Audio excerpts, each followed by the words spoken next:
खूप वेळा आम्हाला क्लिनिकमध्ये पेशंट्स विचारतात, की "डॉक्टर आम्हाला रेडिएशन घ्यायचंय तर ते कोणत्या पद्धतीने घ्यायला पाहिजे? कोणतं टेक्निक वापरलं पाहिजे?" आणि हे फार असं थोडं कॉम्प्लिकेटेड सारखं डिस्कशन होऊन जातं. सो मी आणि माझे कलीग डॉक्टर महेश उपासनी आम्ही विचार केला, की आपण ह्या विषयावरती थोडंफार बोलूया आणि लोकांमध्ये थोडी जागृती त्याच्याबद्दल तयार करूया. आणि हा विषय कधी-कधी थोडा कॉम्प्लिकेटेड होतो कारण इतके सारे त्याच्यामध्ये ऑप्शन्स असतात. सो डॉक्टर महेश तुम्हाला सुद्धा हा प्रश्न तसा क्लिनिकमध्ये येतच असेल ना? हो. सगळ्यात पहिला प्रश्न पेशंटचा हाच असतो, की मला सगळ्यात आधुनिक टेक्निकने ट्रीटमेंट पाहिजे. त्यांनी बऱ्याच वेळी इतर लोकांकडनं ऐकलेलं असतं किंवा वाचलेलं असतं, की वेगवेगळ्या पद्धतीच्या टेक्निक अवेलेबल आहेत आणि मला जी सगळ्यात चांगली आहे ती घ्यायची आहे. पण त्याच्या मागे जे सायंटिफिक कारण आहे, की कुठलं चूज करायचे आणि कसं चूज करायची, याबद्दल एक पार्श्वभूमी आपण पेशंटला देणं आवश्यक असतं. जर आपण बघितलं तर सुरुवातीला एकदम साध्या पद्धतीने ज्याला आपण 2D टेक्निक म्हणायचो त्या पद्धतीने ट्रीटमेंट केली जायची. पेशंटच्या शरीरावरती आपण सरळ पेननी मार्किंग करून ट्रीटमेंट दिली जायची. 1990 मध्ये जसं सीटी स्कॅनचा उपयोग वाढला, तसं आपण 3D CRT ह्या पद्धतीचा वापर करण्यात सक्षम झालो आणि त्याच्यामुळे काय झालं, की आपण फक्त ट्यूमरला एक विशिष्ट जागेवरतीच आपण ट्रीटमेंट देऊ शकतो आणि बाकीचे जे त्याच्या आजूबाजूचे अवयव आहेत, त्यांना आपण रेडिएशन डोस कमी करू इच्छितो. तर त्याचा वापर करून आपण त्याच्यामध्ये आपल्याला एक चांगलं 3D CRTचं पद्धत वापरून करता येतं. पुढे जाऊन प्रगत झालं जे वेगळे पद्धती आहेत जसं IMRT किंवा IGRT त्याबद्दल मला वाटतं तुम्ही पण जास्ती चांगल्या प्रकारे सांगू शकाल. सो 3D CRT बद्दल महेश मला आठवतंय, की माझ्या वडिलांना ब्रेन ट्यूमर होता आणि त्यांची ट्रीटमेंट टाटा हॉस्पिटलला जेव्हा 1999 मध्ये आम्ही केली होती, तेव्हा ते काही पहिल्या पेशंटपैकी होते, ज्यांना 3D CRTने ट्रीट केलं होतं आणि तेव्हा ते इतकं ॲडव्हान्स असं वाटत होतं टेक्निक आणि त्याच्यानंतर मी जेव्हा टाटा हॉस्पिटल जॉइन केलं 2001 मध्ये 2004 च्या आसपास आय थिंक टाटा हॉस्पिटलनी IMRT किंवा इंटेन्सिटी मॉड्युलेटेड रेडिओथेरपी या टेक्निकचा वापर आपण चालू केला.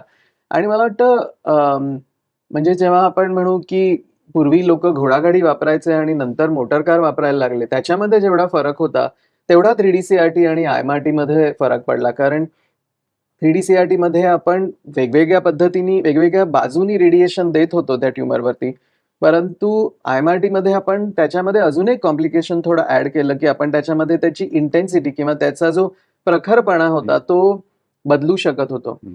सो त्यामुळे तुम्ही म्हणालात तसं 3D CRTमध्ये आपण आजूबाजूच्या अवयवांना प्रोटेक्ट करतो, पण IMRTमध्ये आणखीन तो इफेक्ट आपण वाढवला, की ट्यूमरवरतीच संपूर्ण रेडिएशन फोकस करून बाजूच्या एरियामध्ये आपण तेवढा रेडिएशनचा प्रभाव होऊ नये याची काळजी घेतो. आणि त्याने आता आपण पाहिलं तर हेड एंड नेक कॅन्सर किंवा बाकी कोणतेही कॅन्सर तुम्ही घ्याल, केवढा फरक पडला. त्याच्या साइड इफेक्ट्स किती कमी झाले 3D CRT आणि IMRTमध्ये. आणि मग नंतर ऑफ कोर्स IMRT सुद्धा पुढे प्रगत होत गेलं आणि मग आपण त्याच्यात व्हीमॅट किंवा रॅपिड आर्क टेक्निक जे आता आपण खूपच कॉमनली वापरतो. ते प्रगत झालं. आणि पेशंट्स खूप असे कन्फ्यूज होतात, की मग आम्ही IMRT घेऊ का IGRT घेऊ का रॅपिड आर्क घेऊ का व्हीमॅट घेऊ? आणि मी त्यांना सांगतो, की हे साधारण सगळे सेमच आहेत IMRT, IGRT. त्याच्यामध्ये थोडे न्यूअन्सेस, थोडे फरक आहेत त्याच्यामध्ये. परंतु आता आपल्या प्रॅक्टिसमध्ये जनरली आपण बघतो, की जर एका साइडचा ट्यूमर असेल, तर आपण IMRT वापरतो किंवा IGRT वापरतो. दोन्ही साइड आपल्याला जर ट्रीट करायच्या असतील, तर आपण रॅपिड आर्क किंवा व्हीमॅट टेक्निक वापरतो. आय थिंक 3D CRT आणि IMRTमध्ये खूपच खूप फरक फरक आहे. होता, हो. खूपच फरक होता. पण त्याच्यानंतर जी टेक्निक आली, की IMRT to IGRT, IGRT to VMAT किंवा रॅपिड आर्क त्याच्यामध्ये फरक आहे, पण तेवढा अगदी फरक नाही पडला. बरोबर. तुम्हाला काय वाटतं त्याच्याबद्दल? बरोबर.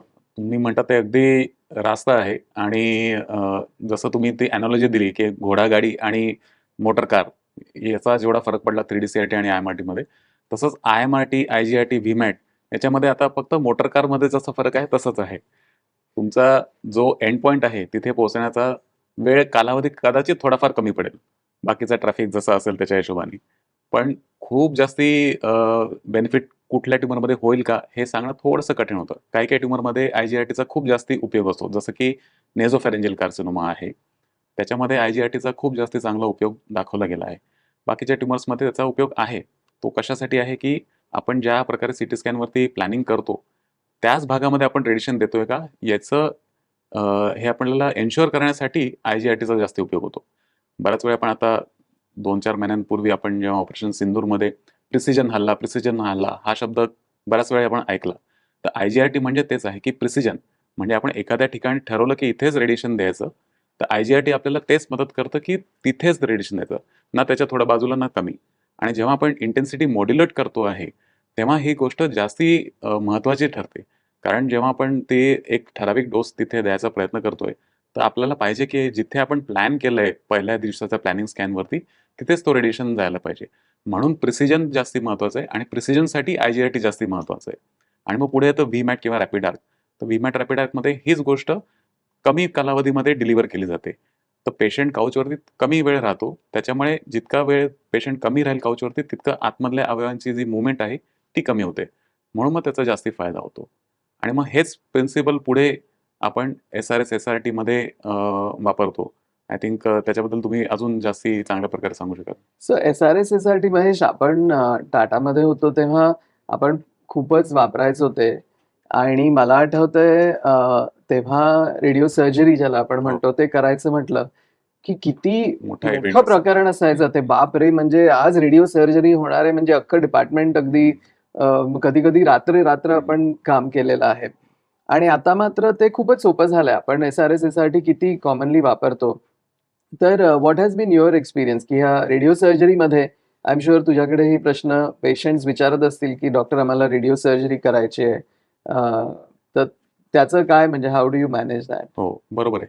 आता जसं IGRT, IMRT बद्दल विचारतात, तसं बऱ्याच वेळा पेशंट जे कॉमन पेशंट असतात, जसं हेड नेकचं ऑपरेशन करून झाल्यानंतर तर ते सुद्धा कधी-कधी विचारतात, की याला SRS, SBRT नाही करता येणार का? पण सगळ्या पेशंटला त्याची आवश्यकता नसते, गरज नसते. ठराविक सिलेक्टेड पेशंटसाठी आपण ते वापरतो. जेव्हा एखादा ट्यूमरची साईज बघून, त्याची जागा बघून, त्याचे बाकीचे ट्रीटमेंटचा काय रिस्पॉन्स आहे ते बघून आपण पेशंट सिलेक्ट करतो. तर जनरली आपण ब्रेनमध्ये किंवा लंग्समध्ये किंवा लिव्हरमध्ये जे छोटे लिजन्स असतात त्यांच्यासाठी SRS, SBRT सारखी पद्धत वापरतो. तर SRS, SBRTचा मुख्य फरक हा आहे, की बाकीचे जे आपण हे IMRT, IGRT रेडिएशन देतो, त्याच्यापेक्षा काही पटीने अधिक डोस आपण तिथे डिलिव्हर करत आहोत. आणि तेवढा जास्ती डोस आपण देत असताना ही काळजी आपल्याला खूप घ्यायची असते, की जे त्याच्या सराउंडिंग ऑर्गन आहे, बाजूचे जे अवयव आहेत, तिथे जाणारा डोस एकदम खूप कमी प्रमाणात असतो. तर हे एक महत्त्वाचं डिफरन्स आहे. दुसरं म्हणजे की जी रूटीन टेक्निक आहे, तो जनरली 4, 5, 6 आठवड्यांची ट्रीटमेंट असते. आणि SRS, SBRT हे SRS म्हणजे नावाप्रमाणे सर्जरी असेल तर एका दिवसातच होणारी ट्रीटमेंट असते. SBRT 3 किंवा 5 दिवसांची असू शकते. तर हा मुख्य फरक आहे आणि हा पेशंटला समजावणं अतिशय आवश्यक असतं. आणि हे सगळं झाल्यानंतर सुद्धा चूज कसं करायचं याच्याबद्दल पण एक बॅकग्राऊंड किंवा एक जागरूकता पेशंटला असावी असं मला वाटतं. तर तुम्ही काय सांगतात पेशंटला, की कसं तुम्ही हे सगळं समजवल्यानंतर, की तुम्ही कशाप्रकारे टेक्निक चूज करावी? सो तो तर म्हणालाच असं की एक चांगली गोष्ट हल्ली झाली आहे की इंटरनेटच्या माध्यमातून लोकांमध्ये जागृती आहे की त्यांना माहिती आहे at least IMRT, IGRT, rapid arc हे काय आहेत.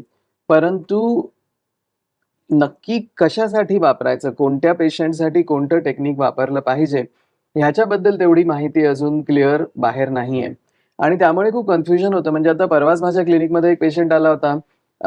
यंग पेशंट होता. त्यांचं टंग कॅन्सरची सर्जरी झालेली आणि मानेमध्ये सुद्धा ती गाठ होती.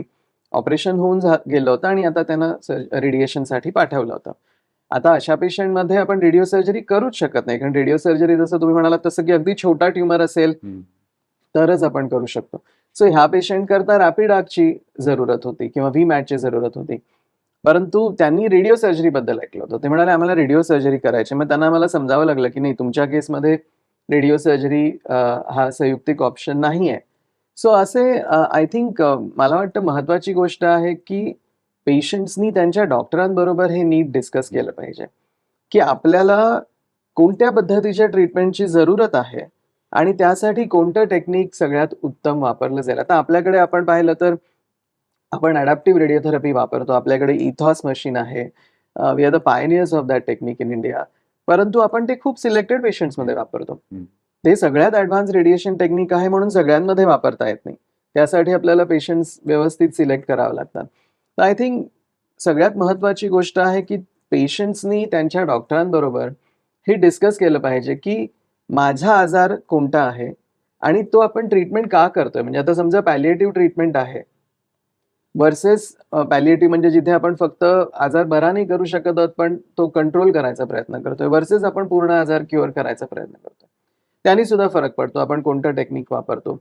सो आय थिंक पेशंट्सनी जर त्यांच्या डॉक्टरांशी नीट डिस्कस केलं तर आपण त्यांना नीट गाईड करू शकतो, की नीट सांगू शकतो, की तुम्ही हे टेक्निक ह्या ट्रीटमेंटसाठी वापरा. पण हे जरुरी आहे, की सगळ्यांनी आता ह्याच्याबद्दल थोडंसं जागरूकता त्यांच्या मनामध्ये व्हायला पाहिजे. सो मी तर एन्करेज करतो सगळ्या पेशंट्सना, की तुम्ही प्लीज ऑनलाईन जा, वाचा याच्याबद्दल, काही व्हिडिओज आहेत ते पहा. तुम्ही प्रश्न लिहून घ्या तुम्हाला काय आहेत आणि ते घेऊन या माझ्याकडे बरोबर. आणि मग आपण त्याचं निरसन करू. सो ट्रीटमेंट चालू व्हायच्या आधी पेशंट्सना पूर्ण कल्पना असेल, की आपण हे का करतोय, कशी करतोय, त्याचे ट्रीटमेंटचे साइड इफेक्ट्स काय असतील, इफेक्ट्स काय होतील, फायदे काय होतील. सो आय थिंक हे खूप जरुरी आहे त्याच्याबद्दल.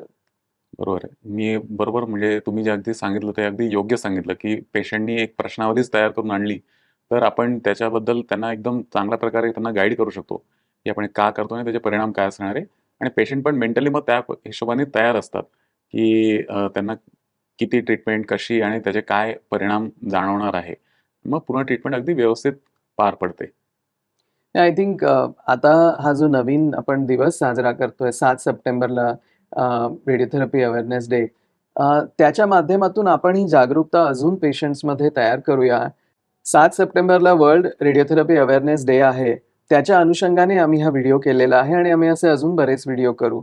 आणि आमची अपेक्षा अशी आहे, की आमच्या पेशंट्सना त्यांच्या ट्रीटमेंटबद्दल जास्तीत जास्त माहिती मिळावी आणि त्याच्यातून जास्तीत जास्त फायदा व्हावा. तुम्हाला ह्याच्याबद्दल अजून काही प्रश्न असतील तर ह्या व्हिडिओच्या कॉमेंट सेक्शनमध्ये तुम्ही टाका आणि आम्ही त्याची उत्तरं तुम्हाला देऊ. आणि डॉक्टर महेश उपासनी किंवा मला तुम्ही कॉन्टॅक्टही करू शकता हॉस्पिटलच्या थ्रू आणि तुमचे बाकी काही प्रश्न असतील त्याची सुद्धा आम्ही निरसन करू.